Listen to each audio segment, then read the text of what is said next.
What's suppers, good people? I need to, let me just see, hold on.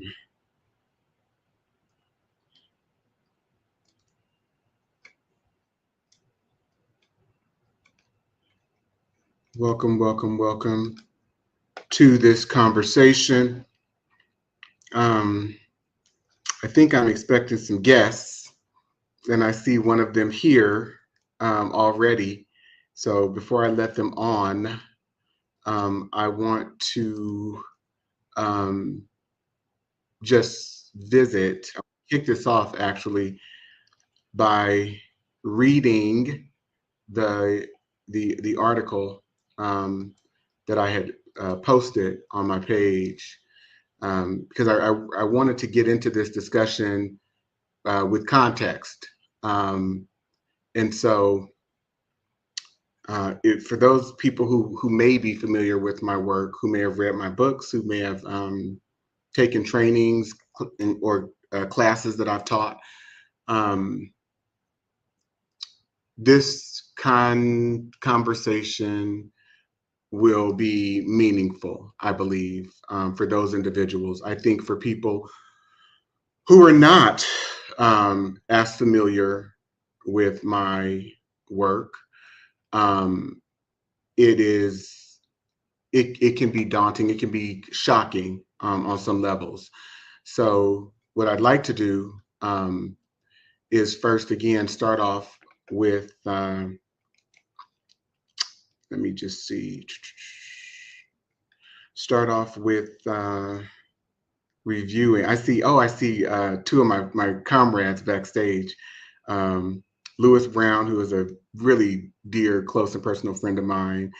I've known him for over 30 years.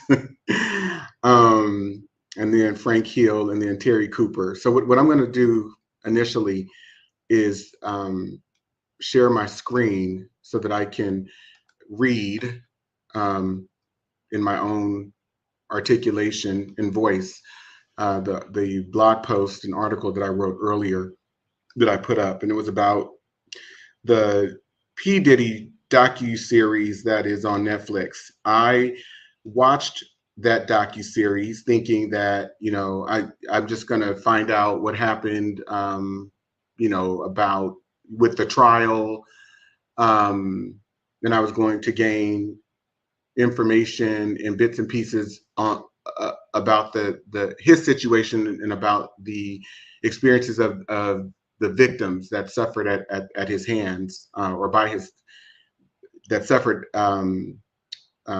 by his actions as a result of his actions.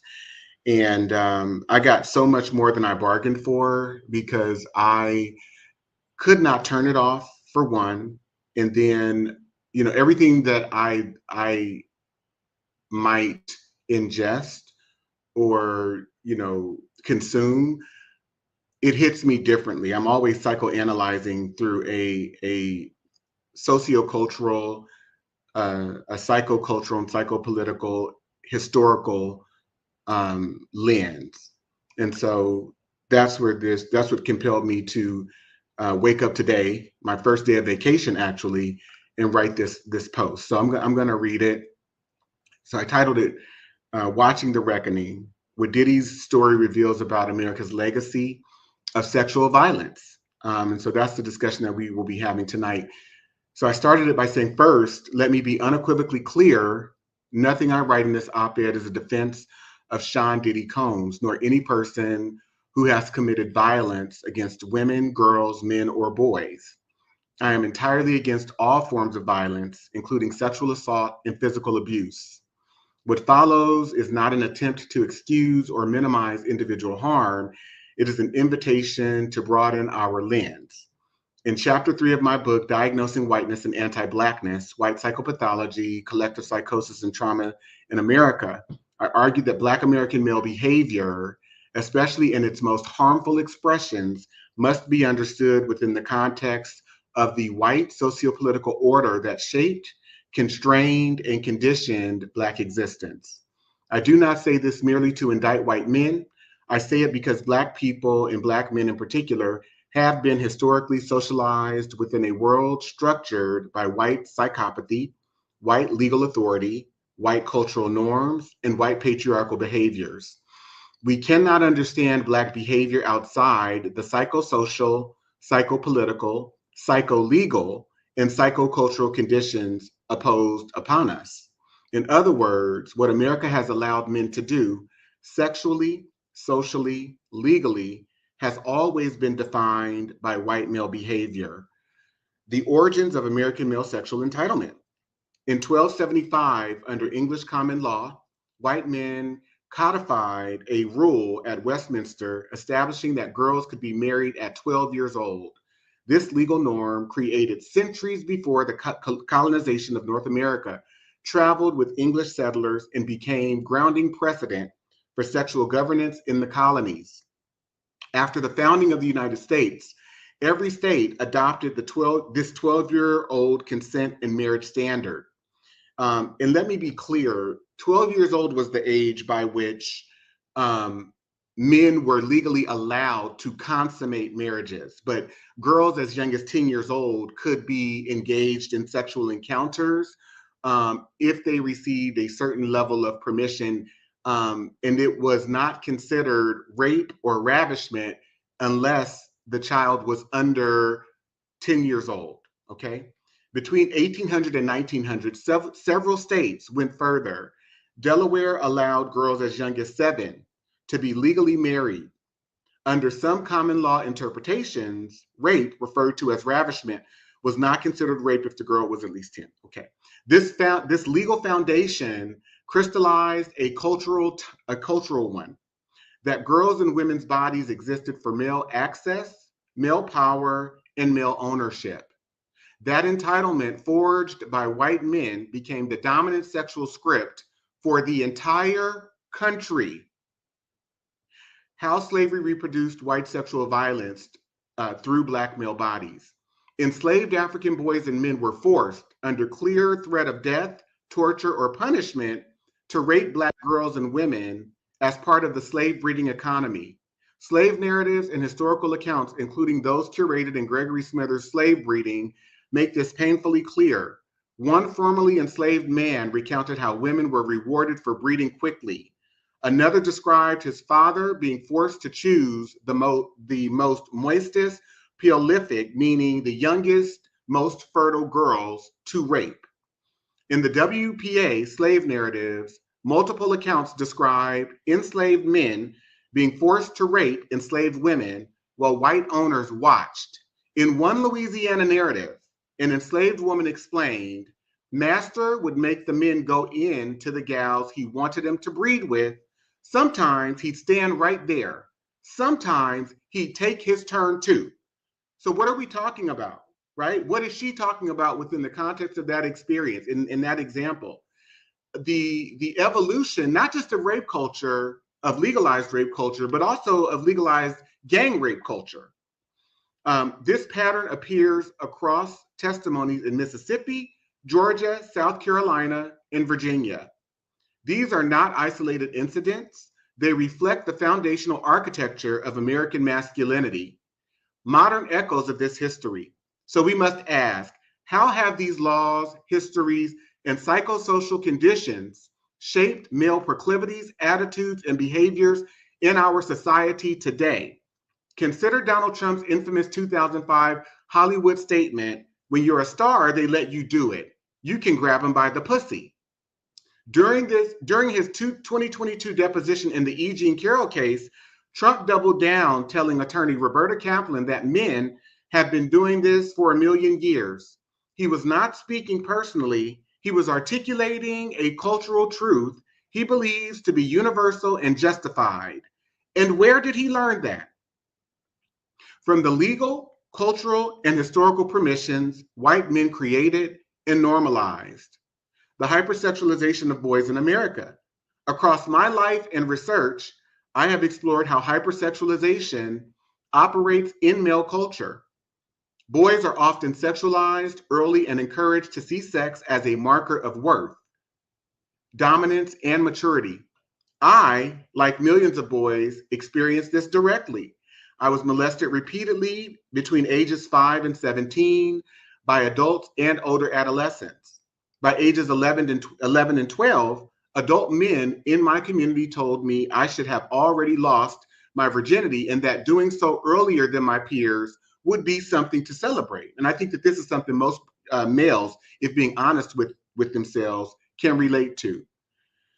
This normalization of premature sexualization is not African.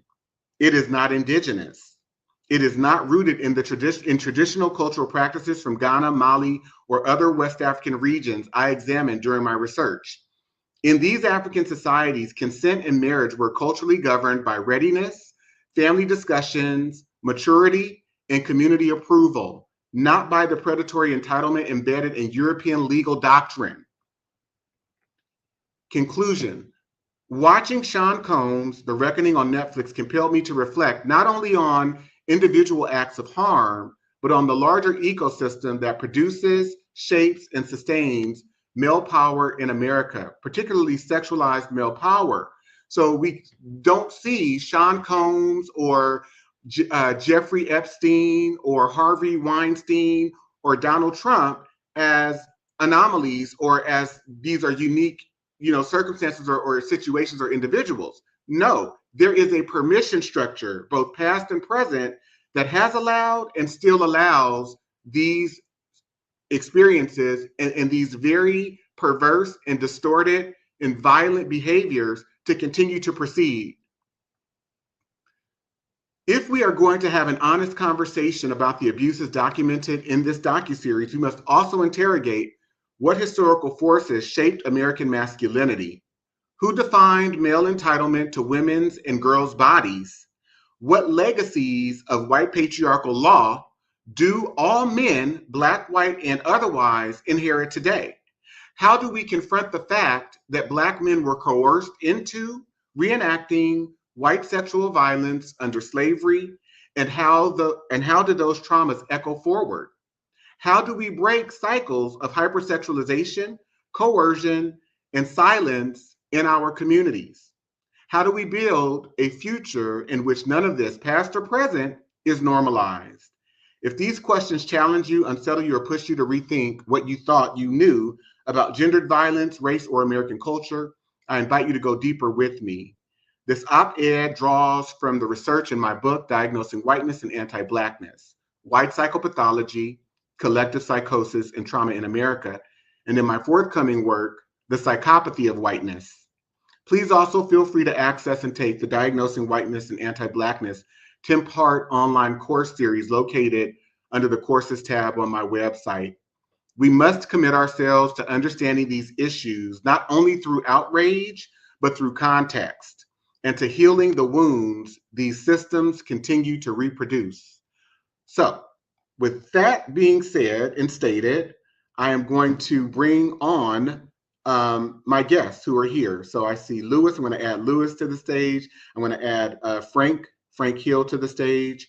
I'm going to add my brother Terry Cooper to the stage, and my sister Courtney Dale. All right. Welcome, welcome, welcome, y'all. In full disclosure, I just want to say Frank, Terry, and Courtney are currently involved in an 8-month fellowship with me that can also be found on my website if people are interested in finding out more information. And so would love to hear your thoughts, not just about the article. I'd love to start out first with your reactions to the post. And if you've seen or watched parts of the docuseries, please share, your thoughts about it as well. And Courtney, I'd love to hear your perspective as a woman, and particularly as a Black woman. So why don't we start with you, and then we can go to Terry. Frank, I'd love for you to speak and maybe share some of the things that you share with me personally and from your experience as a white male. And then Lou, I'm going to bring you in. I love you. So Courtney. Good evening, everyone. I did watch The docuseries. I finished it, and it was jarring and also not surprising.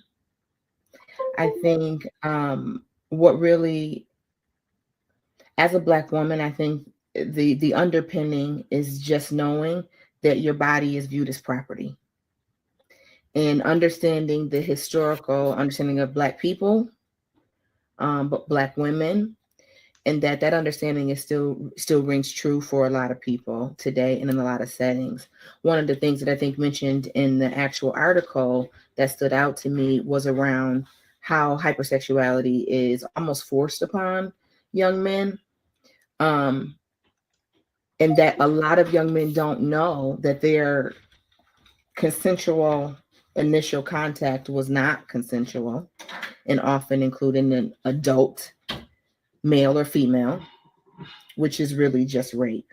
And so while they're being hypersexualized, believing that they're consensual, they're not. And it's just a pattern that continues to perpetuate generation after generation. And as a mother of both a boy and a girl that are teenagers, this is very scary, and having to have the conversation with what really the culture is pushing them about them, the narrative pushed about them. Absolutely. And I so appreciate you sharing that even as because even as I reflect on where I was at 18, for example, and even the laws that we abide by today in terms of legal ages around becoming an adult, I was not ready for sex even at 18, in terms of what it meant in me being in relationship with other people. I was not. It wasn't explained to me, and I didn't experience it from a healthy vantage point. And I also just put in the chat a link from Unchained, where they are examining child marriage in the United States. And this study findings were as of 2021. And it starts off saying the United States has a child marriage problem, but as a simple solution is available. Nearly 300,000 minors under age 18 were legally married in the US between 2000 and 2018, this study found. A few were as young as 10. A few were as young as 10, though nearly all were age 16 or 17. Most girls wed to adult men, an average of 4 years older. So, like, we must understand what we are dealing with and the things that have been normalized within a particular context. That these things are still happening, that they've been happening, that they've been allowed, and even if they go unreported or underreported, um, they are happening. And there are certain times when they go reported, for example, in the Josh Duggar situation, where they went to the sheriff because he was touching his young sister, and the sheriff just gave him a slap on the wrist and said, "Don't do that to your sister." So this white male was told, "Don't touch your sisters." I think he touched more than one. I think there were two of them. Um, and not only that, then the sheriff himself, who gave the warning, was convicted on child pornography charges. So, like, these things are not historical in nature. And I know I examine things through a historical lens, but I do it to provide context for the current moment. Brother Terry. Good evening. Thanks for having me. I have not seen the docuseries about Sean Combs. I have, though, been thinking about, read the post and thinking about what you were saying earlier in your opening. And I started reflecting on, my own journey into adolescence and through middle school and high school. And I can certainly recall feeling a little behind the curve from my immediate peers, because they were already, having sexual exploration. Like, some of them lost their virginity in elementary school. I had a classmate who was impregnated in fifth grade. So just seeing, you know, of course, I think now reflecting back on it, it feels like wrong. At the time, it was, I guess, the status quo, right? And seeing how people were living and how they were treating it. Um, even I think for me, it was like the accessibility to pornography at a very young age. Mm-hmm. And I think about how that, manifests itself in how I carried myself when I was younger, and then eventually evolved kind of out of that. But yeah, it's almost I wouldn't even say alarming. It's unfathomable the facts that you've presented in terms of the ages that were allowed to consummate marriages or be married or be sold off, and the use of their bodies for these diabolical uses that were going on. So it's the reflection piece is the part that gives me the most pause when I compare the historical value that you provide with my own life. That's when I kind of have to, take a breath as I'm processing this stuff. But yeah, that's about where I'm at with it right now. Thank you, Brother Terry. I'm also live on Instagram right now, too. But I so appreciate the affirmation, but also the confirmation of this being a cultural experience, because prior to 2 years ago, you and I had never met, and yet you can share that your experiences were similar to mine, that they were similar in nature to mine. And even you being in an environment where you were able to observe widespread, that young boys were immersed in sexual encounters, right? And it is literally something that is held up as a badge of honor. And I think we can look online right now, right? I mean, I had the same experience, so much so that it shaped my life. It shaped my behaviors as a young child, masturbating every day, having relentless sexual encounters with young ladies and men when I got older, almost as a source of comfort.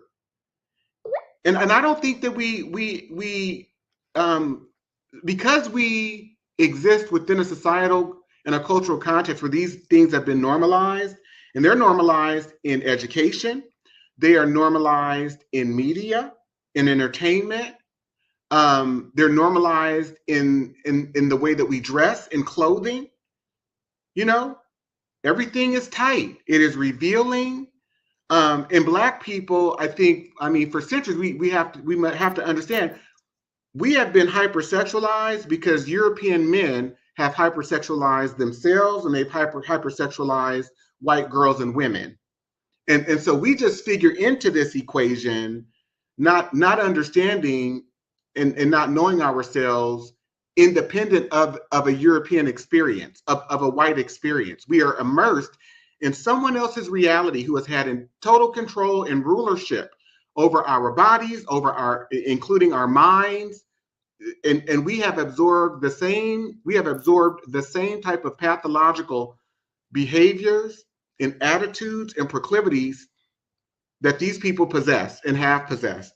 And so my work is a work to examine myself and reimagine a socialization in a me that is independent of the influence of whiteness in Eurocentrism.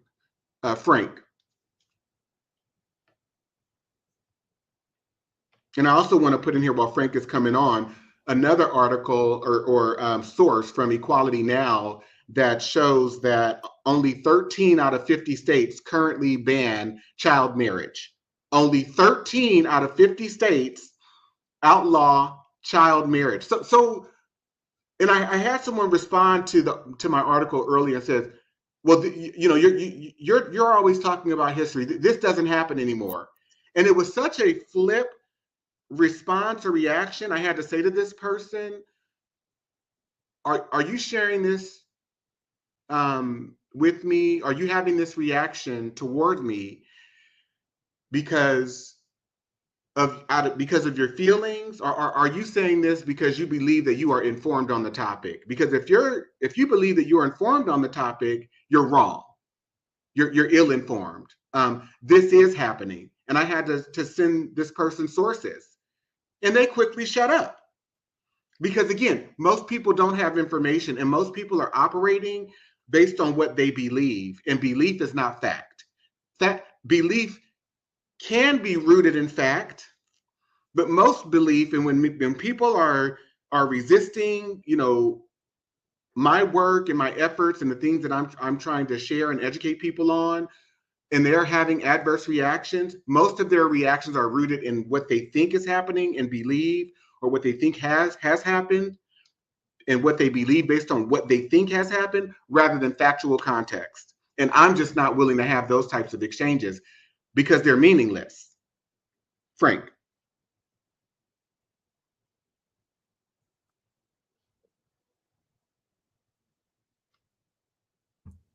I was muted. Sorry. Thank you, Dante.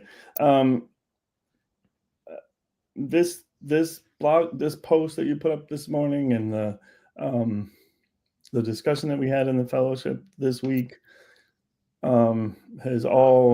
have both reactivated things that I've been processing for decades. I don't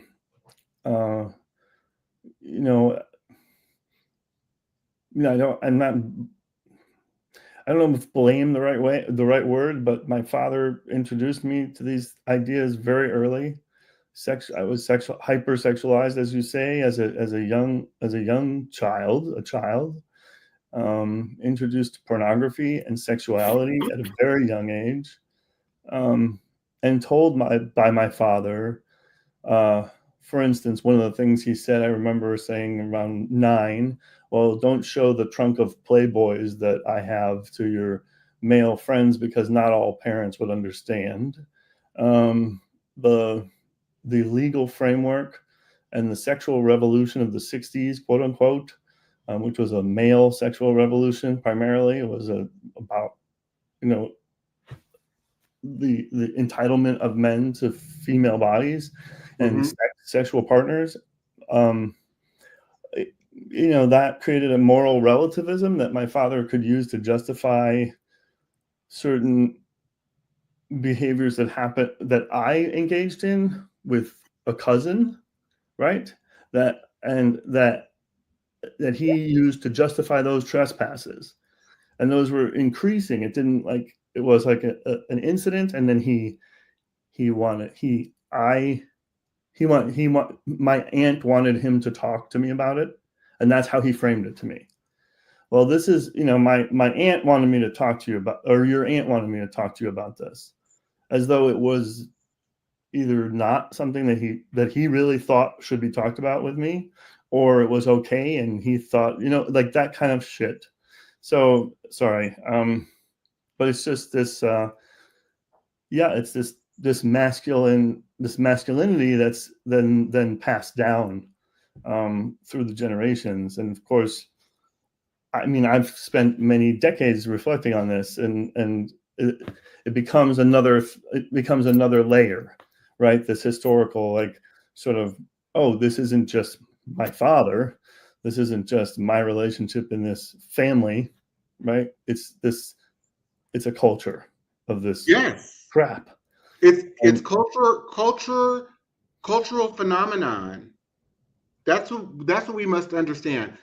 2 or 3 equals patterned behavior. And I've been saying that our relationship to maleness and how we define maleness, both through our articulation of words and also through our observations of male behavior, we need to understand the levels and the layers of pathology, of sickness that are contained within the culture of maleness that is patterned after white maleness, white male behavior in this country that has made this okay. And I appreciate the fact, or the layer that you just brought in, that we have an entire economic industry that is set up to facilitate and reinforce the hypersexualization of the culture. It's called porn. And whether it's produced through magazines in an educational fashion, so to speak, right? Videos, movies, which are also educational. These things have been normalized. And we almost to a degree take for granted the reality of just the hypersexualized nature. Like we've normalized a hypersexualized nature in set of proclivities and violences against others that we commit these violences against and these offenses against, but also to ourselves. Because before we know it, you're 30, 35, 40, and you're going, oh my God, what has my life been about? And now you have, if you're someone like myself, so many examinations and thoughts around this, right? And how this culture functions, both in the heteronormative community as well as the homosexual community. So I'm going to bring in, I want to acknowledge that Kyle James, which is another social justice sibling and family member, just joined. Before I bring her in, I'm going to bring in Lewis. Hey, Lewis. Hey, how are you? I'm okay. How are you, boo? Good. Thanks for having me. It's good Great to hear you. conversation. So, I watched part of the docuseries.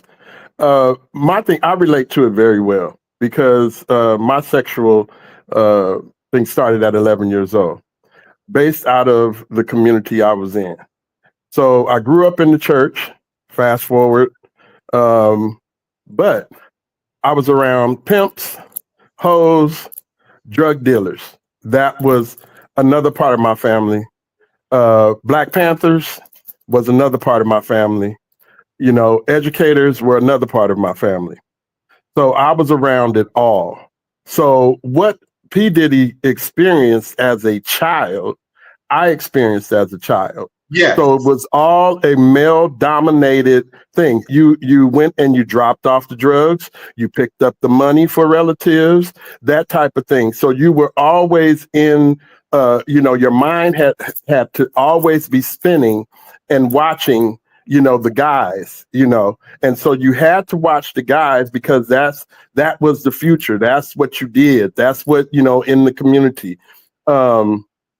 Relationship wise, you dominated the black female. She held the family down, but you told her what to do. You gave her the money. You were the man. You were, all these things, and then when the man died, then the woman had to pick up with another man and do the same thing. And so the child, was watching that. So, the whole thing. My saving grace was the church, but not so, so much as my family. So I understand the dynamic of what he dealt with. He didn't think anything was wrong.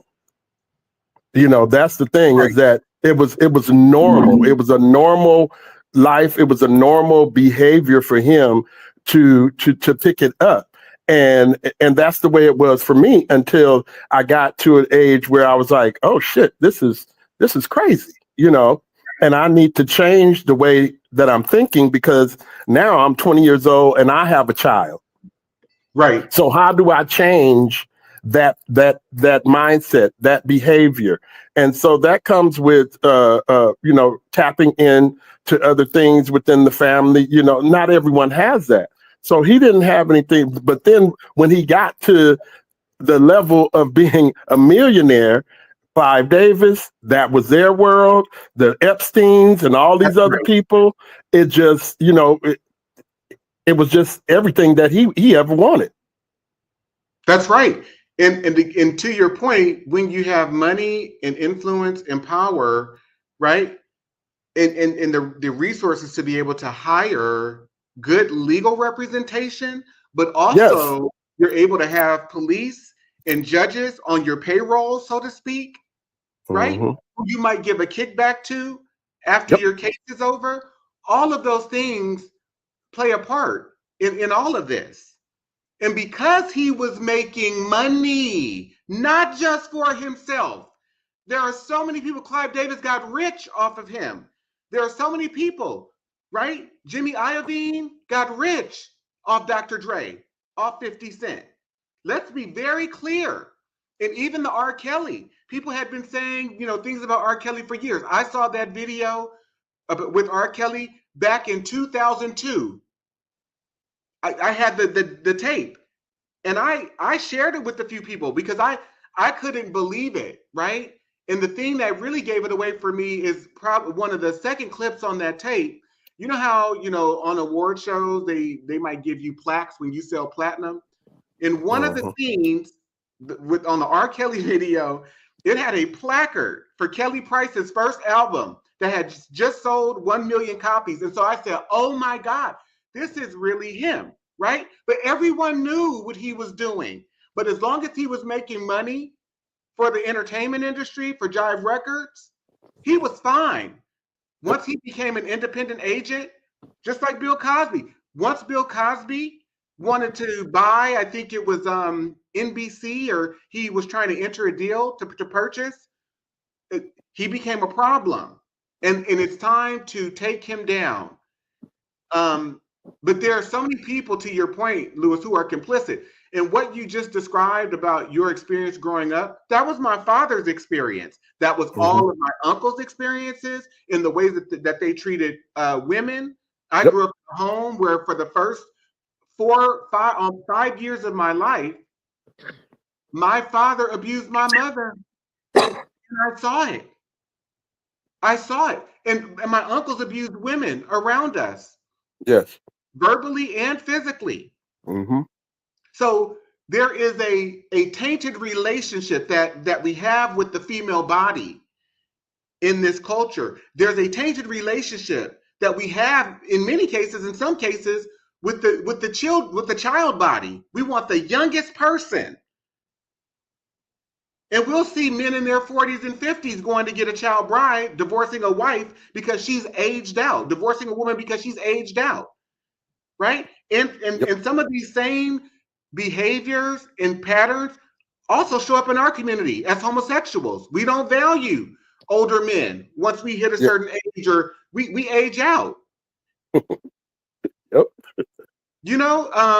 there's so much to be examined on this topic, and I explored this deeper in chapter 3 of my book, which I titled Malignant Diabolical Psychopathy, because we're talking about not just sexual assault and sexual abuse for the sake of sexual abuse, but how it was legalized for 650 years. And it's still going on by custom and practice in this country. And so when I see, for example, and I name in chapter 3 of my book, 5 different cases where white men were either let off or given probation or acquitted for rape and sexual abuse. So within that context, these things are still legal and permissible on some levels. Kyle. Hi, Dante. I'm not really sure what to say. I have not watched the series yet, and I was checking my email and I saw that you were live, so I decided to join live. But yes, I too have been a victim, I guess, of sexual abuse. But did you read the article? Can you hear me? Yeah. Did you read the article that I had posted earlier? No, because by the time I saw the email, you were already live. So okay. I just joined. Take a look at it. Just read it really quickly, and I'll bring you back in, okay? Okay, thank you. For sure.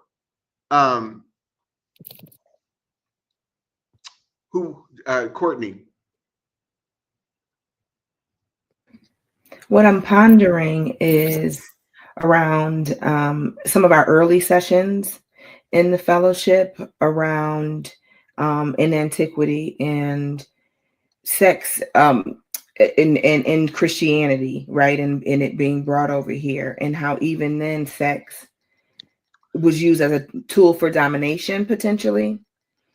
And so we're seeing that legalized through the legalized piece as domination, both with the female body, with the child body. And it's hard for me to separate the difference between, I know that we say pedophilia and rape to be different, but to me they're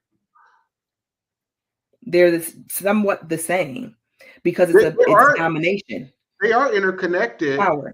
They are interconnected. Right. You can't take them apart. Yeah, you can't take them apart. And what I would say to you is that the impacts and effects are much different when you're a child. Well, absolutely. Than when you're an adult. And I'm no, just and what I mean, personal experience. Well, no, I know that, but what I mean by that is, as someone viewing it and having to be responsible in this culture, they go hand in hand for me. Yeah. Right. And where some people draw the line, well, pedophilia is horrible, but the rape of an adult is okay. Neither are. Right. Absolutely. Right. The other piece that you just hit on, though, and that I did not necessarily tease out or emphasize in what I wrote, but which I drive home in the fellowship, is that this comes right out of the Christian church. The Christian church was responsible for making and legislating through the colonial period for making these laws and statutes. They made child marriage and child sexual abuse okay, legal. They made it legal. They made it moral. So these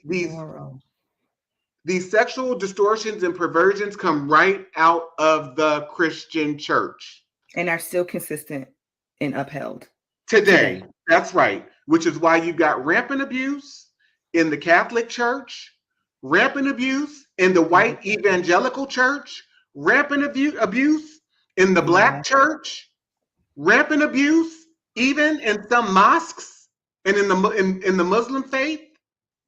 Let's be clear in terms of how we trace this and where we trace it to, particularly within the American societal context.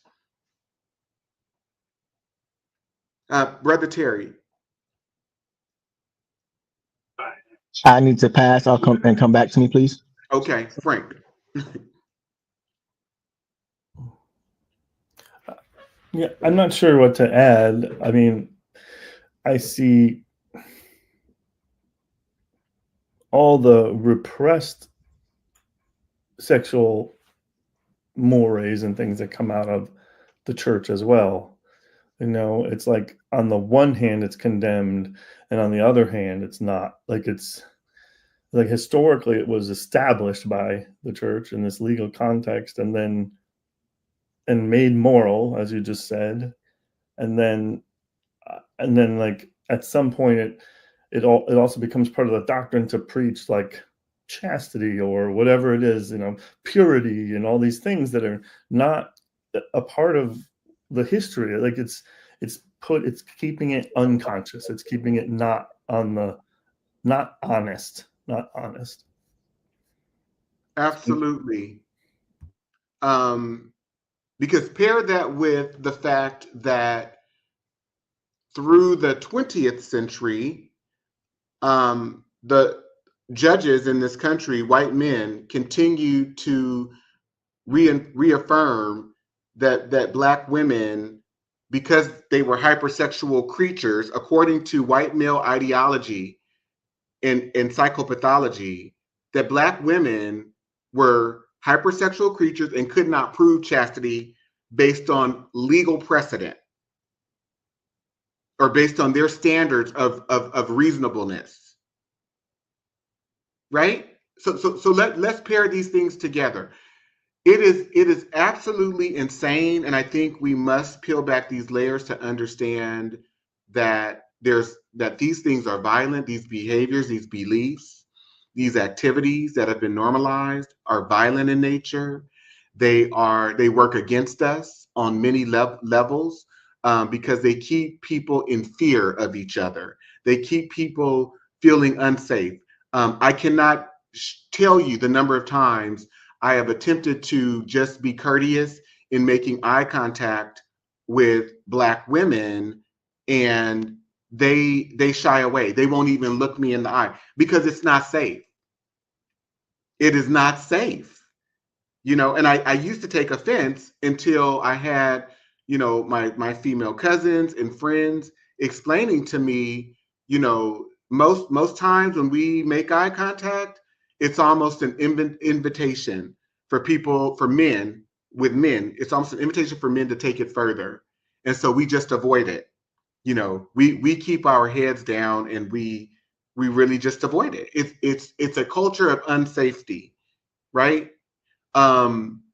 But and then the other piece to this is that white people are not honest about their violences at all, and they are hidden out of mainstream society because you don't have a white media ecosystem that centers the truths about what's happening in the white family and in the white home in terms of the violence, both domestic abuse, whether we're talking about domestic abuse, sexual abuse, drug abuse, in the usages of cocaine, amphetamine, methamphetamine, and other drugs.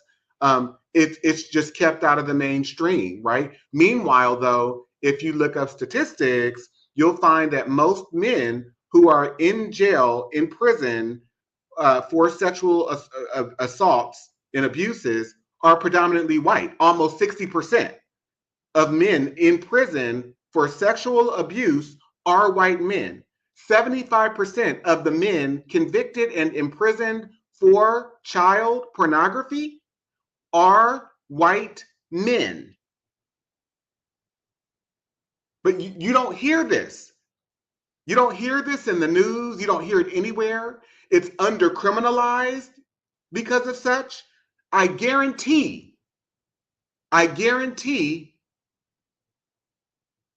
that if Black and brown men were the predominant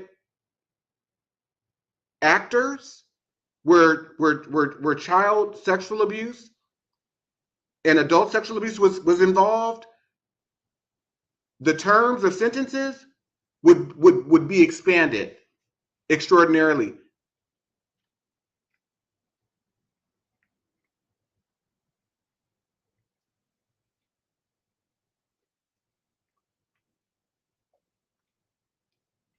Here we have a guest. So anyway,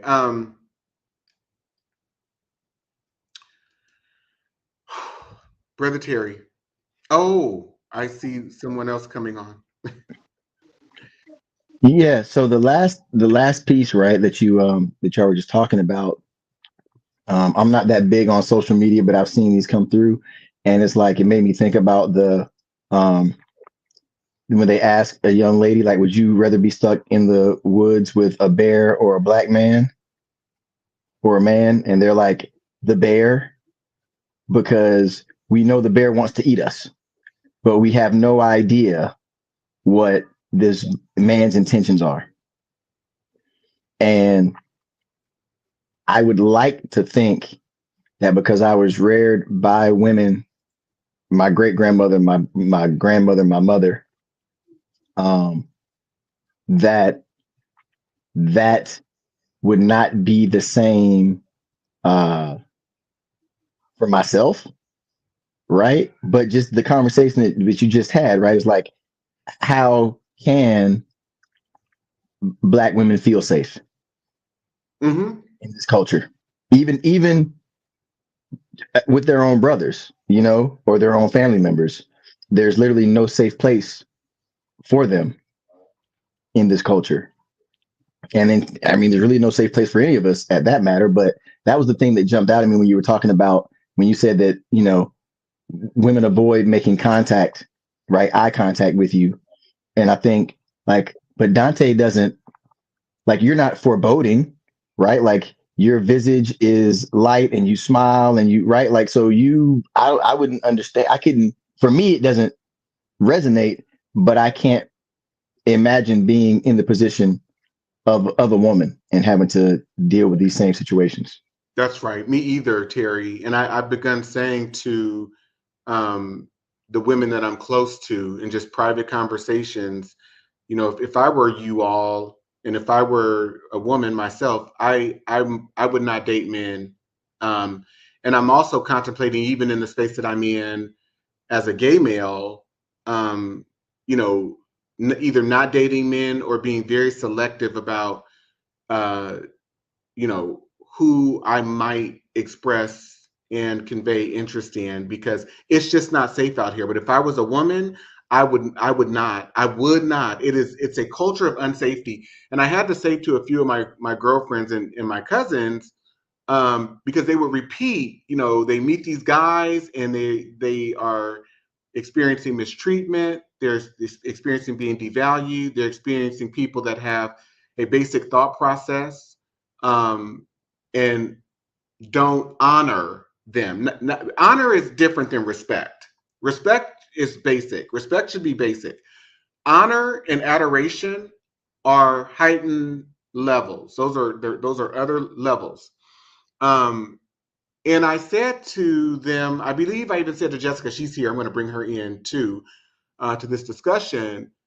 But I believe I said to even Jessica, you know, think about the fact that you've just shared maybe 5 different experiences that you've had with men, and you're thinking that it's you. You don't see a pattern here. It's not you, sis. It's not you. There's a pattern.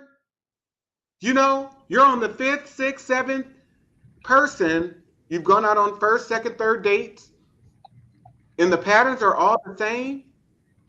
You're not the common denominator. Dante, can I share? Can I add one point to that? Yes. That even so, when that woman becomes an adult, she's already been conditioned as a child that she has to take it. I've had to go toe to toe with my daughter's orthodontist, and because he commented on her body, an older white male, while she was in the chair. She was 14, 15. I've already had to fight that. She's already been experiencing that as a young child, not from someone showing interest, not from the boys in school, from the orthodontist. There's not a year that goes by where I'm not fighting for my children on some level, and having to talk to people. Eventually they removed him from that practice, but I had to send emails. I sent the same articles around black young girls being over sexualized. I sent that to the practice. And the amount of the white woman who called me and said, he's a good Christian man. And I said, get off my phone. You know, it's about defense or deflection and protection of white men in cleaning up their messes, making allowances for them, for their mess and for their perversity. Jessica. Yeah, and I'm sorry if you all can't hear me. I might go in and out. Can you hear me okay? We can hear you. Okay. Yeah, I think to that point too, you know, I have a daughter and I'm already having to defend her in her being 5, right? I had a therapist that I was seeing, right? A family therapist that I was seeing with my ex-partner about just our dynamics, right? And one of the things that came up in that therapy session was this idea of modesty when it comes to my daughter. And please provide context, though. Yeah, I will. So my daughter at night, she was just in her regular pajama clothes, right? She had on a t-shirt and some underwear, and her father had such a problem with it, right? That he ended up bringing it up in a therapy session. And as a way of trying to say we don't, the therapist then brings it up, right? And actually adds to the situation that happened. I informed her that, this was something that was happening at night. She was on her way to bed. Not a big deal. She runs hot. She can sleep in her t-shirt and underwear. I'm fine with that. That's our household, right? She's in the house. The therapist, who's an older Black woman, then adds in, well, what if did you have people, what if you had people around? What if you had friends around? Would you allow her to walk around with her shirt and underwear on? And I had to stop the therapist and said, hey, that's not what happened here. You're adding into an additional scenario. And you're not addressing why this man has a problem with his daughter in her underclothes at night. Why are you focused on my 5-year-old That's right. and what she's doing? And so I ended up sending her that session about modesty, about how it actually contributes to rape culture. And again, she's an older Black woman. She was not pleased with it. And so, to Terry's point, where are we safe? Because it's not always just the white people. It's sometimes the older Black people as well too that have these about modesty, about patriarchy, about protecting Black men. That also impacts how our Black girls are supported and how they are protected and seen. Yes. And to your point, Jess, then we want to project our adult thoughts onto children. Your daughter has no understanding, no reference point at all for what her father was thinking. He took his interpretation and his impressions and then projected something on to her, it's just it's to me and I shared this with you when we spoke about it. uh it is such a weaponization of his parental position, as of his position as a parent and also as a grown man. And I talked to Jessica too about these other projections that we have, which I alluded to in my article, around, as early as 5, 3 or 4, we'll see babies and go, she likes him, he likes her, look, and we'll pair them together. That's her little boyfriend. That's her girlfriend. That's his girlfriend. Um, and again, that's all coming from an adult person's perspective and projections around how they are interpreting those children's interactions. And to me, and I've been saying this, it is a form of cognitive distortion and perverse. Absolutely, Courtney. Did you want to chime in? Or Lewis, did you want to say anything? I stepped out for a minute, so I've got to touch up. Okay. Well, I'm going to be going live again tomorrow too. If you all want to rejoin, I heard some other people are going to be joining.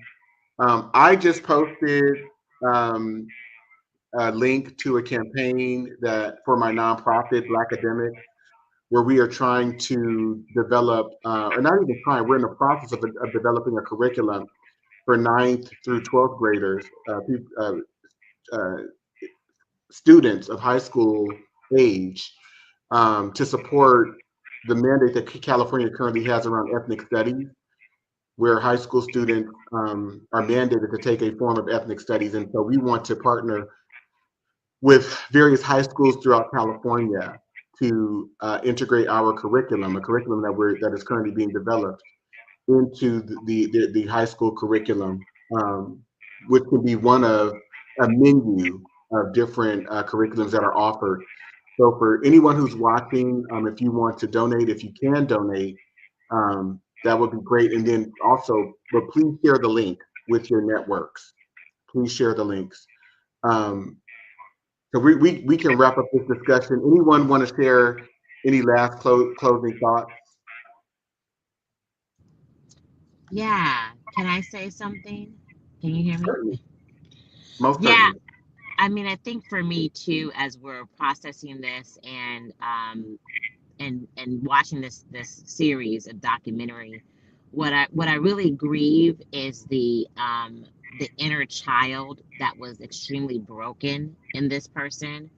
And I appreciate what you say, Dante, is that we can't have these discussions without looking systemically about how Black men have been traumatized, sexualized, hypersexualized, preyed on, and socialized into this culture of white supremacy. Um, and it's not to excuse accountability for this person, but with watching the first episode, I grieve the inner child in that person because oh my gosh, what they had to go through, what they Come on. experienced, the trauma that they experienced, and how it shaped them, right? And again, I'm not saying this to excuse it, but in my own situation, as I'm telling you all about how I'm already having to defend my daughter's modesty, I'm also going to have to defend my son and protect him against the hypersexualization and the predatory behavior that most men are socialized into. Absolutely. And I mean as early as 5 to 9 right? We hear these stories of men who have either been shown porn by an uncle or have been assaulted by a neighbor or a cousin or an uncle. Like it's just I don't know if we as a people have collectively understood the traumatic sexual impact of Black men with our enslavement and our trauma, right? And I think it needs to be brought forward. And I thank you, I Dante, for agree. doing that. And I so thank you, Jessica, because we are so consumed by judgment and labeling in this culture that we're unwilling to admit when we can identify with what went on with someone else. And what Lewis led with and explained is that he too can relate to P. Diddy. I can relate to P. Diddy. When I said that at 5 years old, I was being molested by my female cousin, who was 9 years old or maybe 10 at the time. I was 5. At seven, between the ages of 7 and 10, I'm repeatedly being molested by a 17, 18-year-old. Okay? He's 18 to 21. And I'm going over this person's house because my mom is working and she's paying for me to be with a babysitter, and the person's son, so to speak, or best friend's son, begins to do things to me that I cannot explain. I just know that they're wrong. I know what I'm feeling because every time, there would be either a knock on the door or people were coming by or coming back. This person would rush to clean me up. And I'm going to be very graphic with y'all, right? I remember having this person grinding on me, right?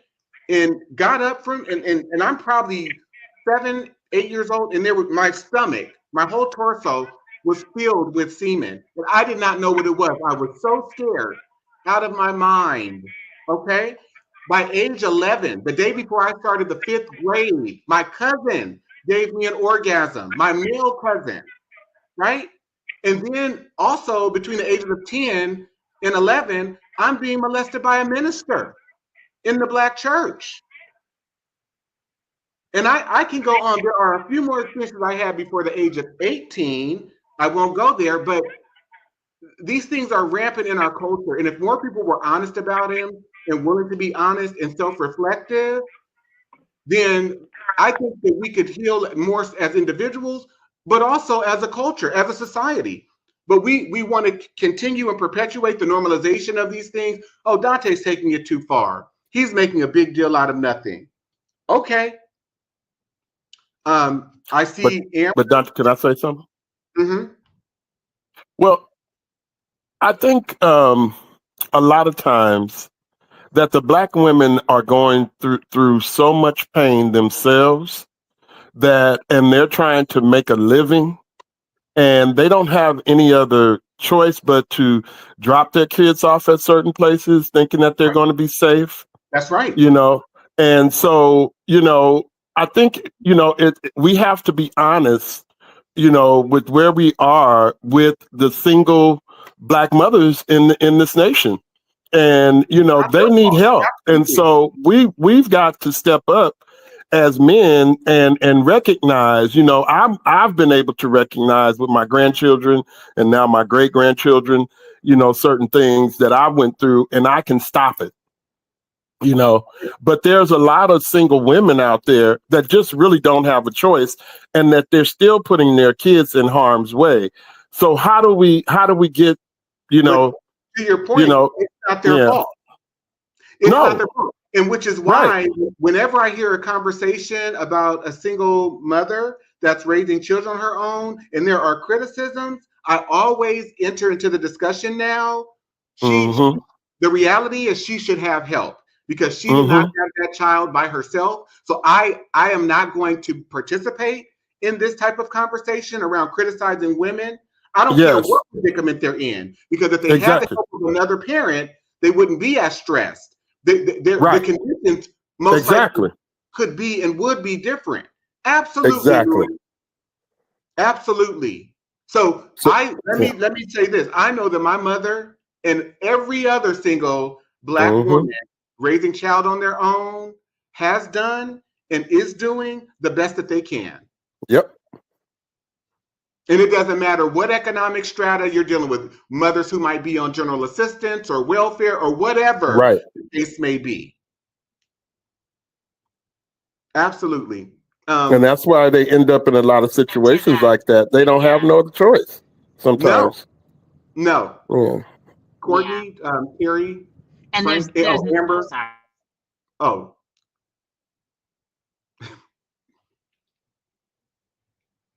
Jessica. Oh, sorry. And I had jumped in because of the single mom, right? And I think too, it's just there's less there needs to be more accountability on the fathers, right? Much Because like you more. Yes. said, Dante, Mm-hmm. motherhood should not be done alone. It should not be done in Mm-hmm. isolation. And Mm-hmm. we used to be a people of community, right? And again, the sexual perversion of men and black women and black men in particularly, and this is not their fault either, but it does keep them detached from fatherhood, right? And again, that traces back to our enslavement, but there does have to be some critical conversations around these single parent homes, It also, and the lack of community and support, right?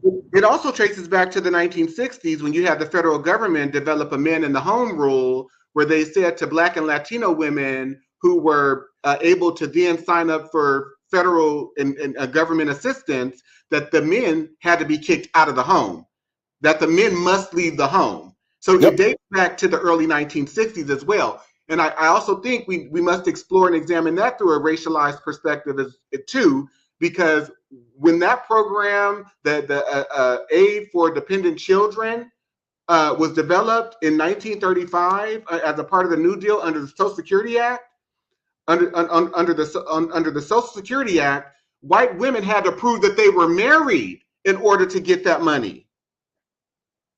So it was the complete opposite. They wanted families to stay together and they wanted to ensure their economic viability.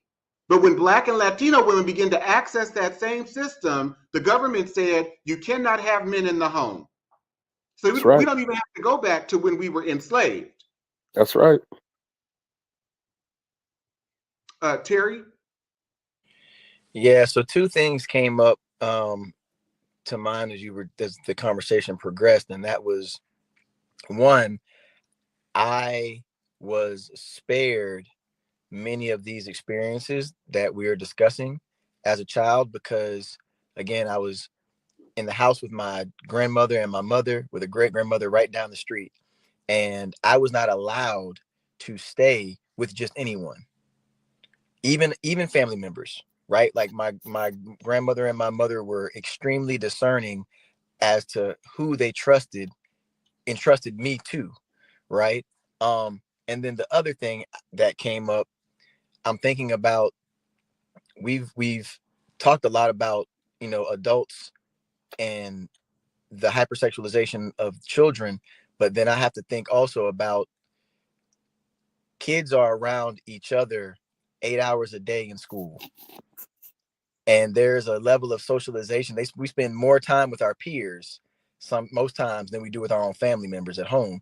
And so like, what is being done about, you know, this stuff that's being normalized and socialized amongst the children, right? Because it doesn't take a lot of kids. It only takes one child to have been exposed to something in their own life to then bring that to their peers and expose them and start to share those types of things. So like, there's so many layers to it. Like, I don't exactly know where to begin.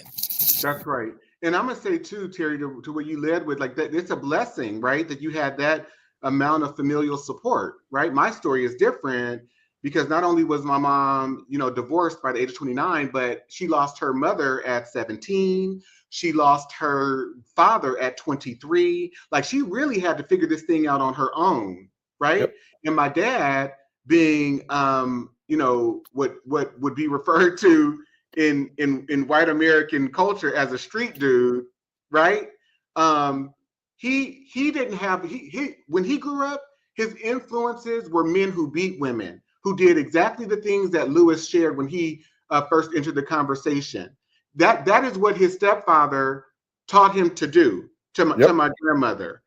And there were a lot of drugs. There were a lot of things that he was immersed into, and part of that it was because of how the white government and institutions infused drugs into the Black community. Not only made them available, but infused them. So by the time he was a grown adult male, you know, he was exploring those things. But not only that, economic deprivation, couldn't be hired for a job. So what did he do? What did people in his peer group go out and do? They went out and robbed people. So all of these things, we have to examine the legacy and the histories of all of these conditions, all of these societal and cultural conditions, so we can understand the current moment in which we live. Amber Colson, did you want to share a thought? Hi, yes.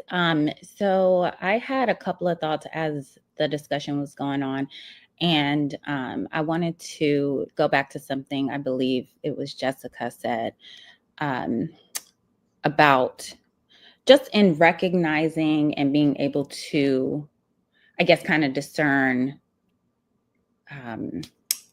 like dangers that your children may be exposed to. And I used to work at a children's court. And so for child abuse and neglect. And Jessica also mentioned how she felt so bad for the child when she was looking at the documentary, I believe is what it was. And as someone who's also been the victim of sexual abuse, I never thought that I could feel any sympathy for an abuser until when I was working at this job. There was a case that we had where the mother and her pimp, they decided to film the mother performing fellatio on her child, who was, I believe, 2 or 3 at the time. So the mother and her pimp, who was the father of her second child, were incarcerated, federally incarcerated. And it later came up in the court hearings as they went on that the older child, the 3-year-old who had been exposed to the sexual abuse by his mother and her pimp, was starting to touch his younger sibling, who was maybe 1 or 2. That was when I had sort of an epiphany, or it's something triggering me, like some children really do not even have the opportunity of a chance. That child is so young, they may not have ever even had an opportunity to remember a time where these thoughts were not normalized, or they may have grown up and thinking, I've just always been like this. They don't even remember the triggering incident that caused them to exhibit this type of behavior. And it was learned behavior. At 3 years old, you don't know that you're harming your sibling by doing this. This is something that was done to you. So you don't have that complex thought process at that point. And I think about that sometimes when you have it does not mean every abuser does not go on to abuse, but I do think about that sometimes when you are seeing these people who go on to do these horrible things to other people. And I do sometimes think, man, I wonder if they just never had a chance. They should intervene and they should get help and they should do all of these things. But as Jessica said, like, I do just hurt for the child who experienced that and who is now, victimizing their own sibling, not even knowing what they're doing. And I'm, luckily they were in the child welfare system. And so they were able to get intervention. But I just think about all the children who may have experienced this or something similar that may not have that intervention. And and Amber, I want to add to this, right? Because I cannot relate from the standpoint of going out and touching other individuals, because I was scared, right, to even do that or to engage. But what I can relate to is that as a part of my hypersexualization, developing an addiction to pornography, right, at a young age, as a child, what I can relate to is going to school and having to take gym, which I flunked all through junior high school because I did not want to get undressed in front of boys because I was getting an erection whenever I went into the locker room, right? Yeah. What I can relate to is I can remember a time when I didn't have thoughts. I can remember being 4 and 5 and not having thoughts about sexuality at all whatsoever, right? And so what I understand, because I've heard some people say, well, being gay, I was born gay. That's not my story. My sexuality was handed to me. I had someone molest me, males molest me between the ages of 7 and 13. And I began to like it. It began to be normalized for me. So I can relate to not having a chance. What I am saying in jest is that my sexuality as a homosexual male was handed to me as a child. Yeah. So yeah, thank you.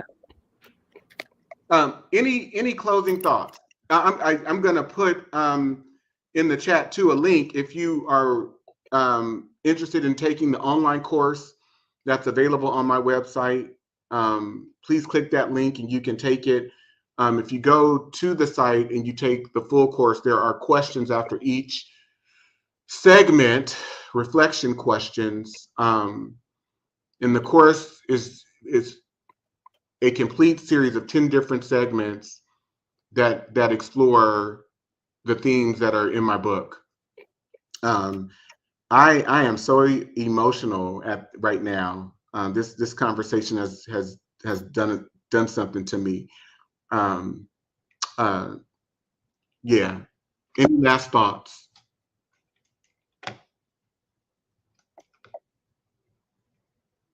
I would just say that this level of perversion, coupled with power and money, just breeds the perpetuation and the complicity, the complacency around, going back to like Puff, going back to R. Kelly, and the number of people who saw it but benefited from it. That's right. Even though they knew it was wrong. And, so his experience as a child, but then when you add money and power, when you add the development, this is your development. Yes. Sexual perversion is a part of your development. And so, what I appreciate about Jessica's comment is we can feel sorry for the individual as long as they are in a childlike form, but we don't have the same compassion. We don't have the same compassion when that person grows up. Those same proclivities are there. The only difference is that the person's physiological structure has changed, right? And so yeah. And there's no responsibility from society when we look at that adult in that physical body. There's no responsibility to say, But This we is what we created produce. that. We created Come it. on. That's right. And now it's problematic because I don't benefit from it anymore, you know, or I don't benefit from it. And we're only talking about the experiences that get reported and the people who are found out. But this is happening all over the place, as Frank shared, in terms of what his father introduced him to at a young age. And many times there are no guardrails, there are no limitations at all whatsoever. And so these people are not unique in their circumstances. And as long as we're isolating and only discussing individuals, we're dealing with symptoms and results of a larger permission structure, cultural permission structure that is at play and that has been at play for hundreds of years. Lou, last thoughts. Well, my hope is just that we can look at this and understand, you know, what's placed in a child at a certain age. And we might think it's, you know, in some of our, you know, circles, they think it's cute for a child to act a certain way or emulate. I think we just need to be more aware of where that can lead. That's it.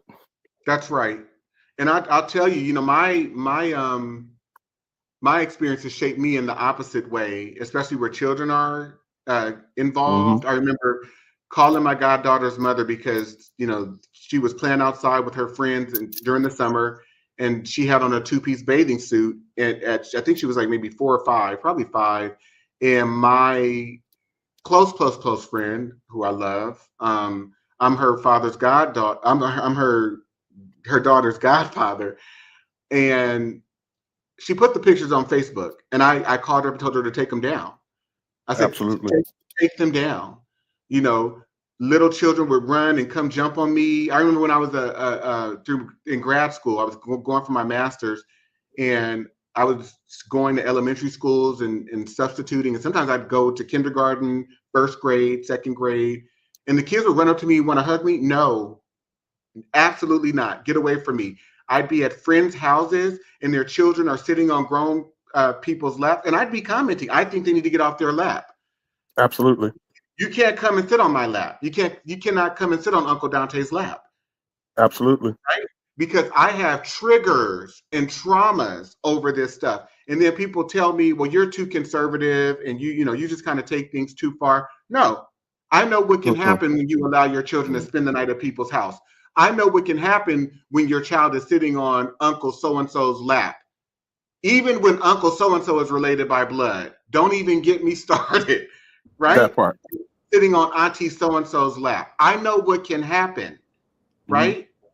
And it's happening all over. Even with some women who have been hypersexualized and grown up in certain environments, have had certain experiences, they can expose other young women as well as young men to certain things. Last thoughts, Terry, Frank. I'm just thinking about at exactly what you just said. I'm thinking about the current culture that we have of, you know, women, you know, dancing on toddlers, like things that I've seen on the internet that just don't make any sense. But yeah, I think that I'm going to be leaving this conversation with my eyes stretched wider. I feel like you, Dante, in a lot of situations where I've been, you know, I have, you know, nieces or, you know, friends who have young daughters. And after like, once they're toddlers, to your point, I'm like, there's no sitting on my lap, right? Like you can, yeah, I'll hug you. Yeah. Okay. That's cool. But like, there should not be any, I don't want there to be any interaction that could be misconstrued even by the child. Right. As something other. That's right. So I just think I'm walking away with my eyes even wider open. I appreciate that. That's right. Frank, and then Amber, and then Jessica. I just appreciate the conversation, appreciate being a part of it. I'm glad that you could join. I would just comment that what you were describing, Dante, is hypervigilance, and it's often exhibited by people as a trauma response. You often don't want someone to experience the same type of trauma that you've gone through, so you do. It's not overreacting, but you are just almost paying closer attention than people who do not have that same sort of awareness.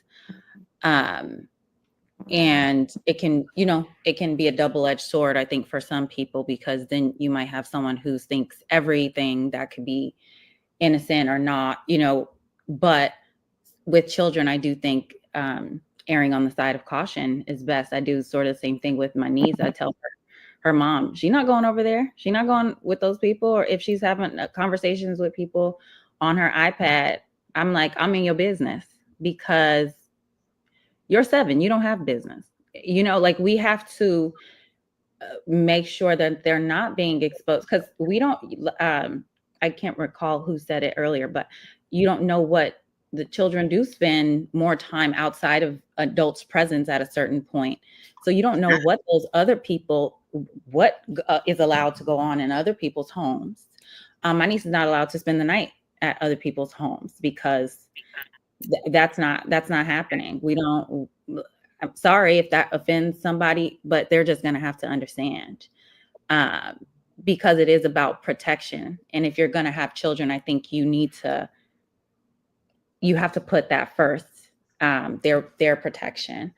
And also making sure you're not allowing or encouraging the creation of these P. Diddy's or these R. Kellys. So if these things do happen, you can intervene and redirect, because I'm sure those people's parents, some people's parents do encourage it, but some people's parents, I think, just have a blind spot. And instead of taking corrective actions, they just think they might see something, he'll grow out of it, instead of taking a proactive response. And I think that is another societal thing that we have to do. How did we lead to the creation of this person that is now victimizing our community? That's right. And especially, Amber, when it's not, we see it over and over and over again. It's not just this person, but it's this person plus this person plus this person plus this person. There's a whole list. And then there's a roster of people who are imprisoned behind this behavior, right? Which makes it equivalent to cultural phenomenon. This is cultural phenomenon. And I just want to so thank you and appreciate you for naming that it is hypervigilance, and it is not overreach. It is not me being too conservative or too, paranoid per se, as I have been described previously. So thank you so much for your contributions to this conversation and to the experience. Frank, I know you have to leave. Thank you for coming too. And for those that are going to join tomorrow, I'll be going live again between 4:30 and 5:30 if you would like to join. And thank you for all who tuned in, and I will see those of you who join tomorrow later. Okay. Thank y'all, and I will see you, Courtney and Terry, in week after next. Thank you. Absolutely. Take care. Thank you.